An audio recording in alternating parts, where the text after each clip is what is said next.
name's Phil Landers and I'm owner of Land Chocolate. I source the finest cocoa beans from around the world and I make single origin chocolate. The first stage of the chocolate making process will be to hand sort all the cocoa beans. They've come straight from a farm in Central South America, so you'll find all sorts of things in there, sticks, stones and imperfect beans which you want to get rid of, and then you will load them up ready for the roast. The cocoa bean has a shell on the outside which we don't want, so we blow that away, which is called winnowing.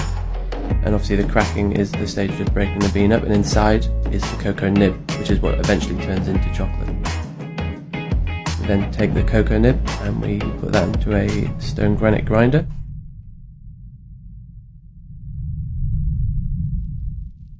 The cocoa butter, which is naturally in the cocoa bean, will eventually turn into a liquid.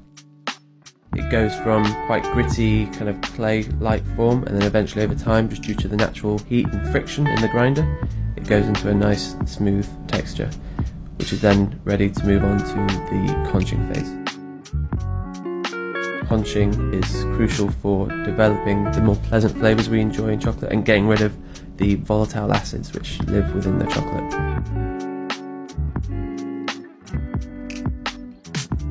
We then pour the chocolate into moulds and let the chocolate mature, and it ages and sits in the trays for at least 2 weeks. Once we're ready to turn them into bars, we then break up the big blocks and remelt the chocolate into the tempering machine. We then go on to the tempering phase, which is the process which gives chocolate this nice shine and a nice snap, and essentially gives chocolate its structure. And the tempered chocolate pours into the mould. We then put that onto a vibrating machine to essentially evenly distribute the chocolate across the mould, and also to get rid of any air bubbles that might be in there, because obviously we want a nice smooth appearance.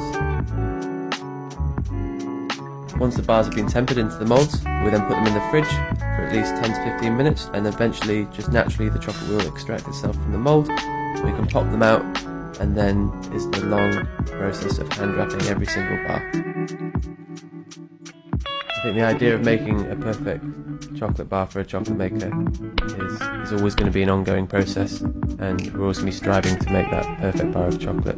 But the exciting thing at the moment is that we're actually learning a lot more about the cocoa bean, and we now have the capacity to make even better chocolate than before.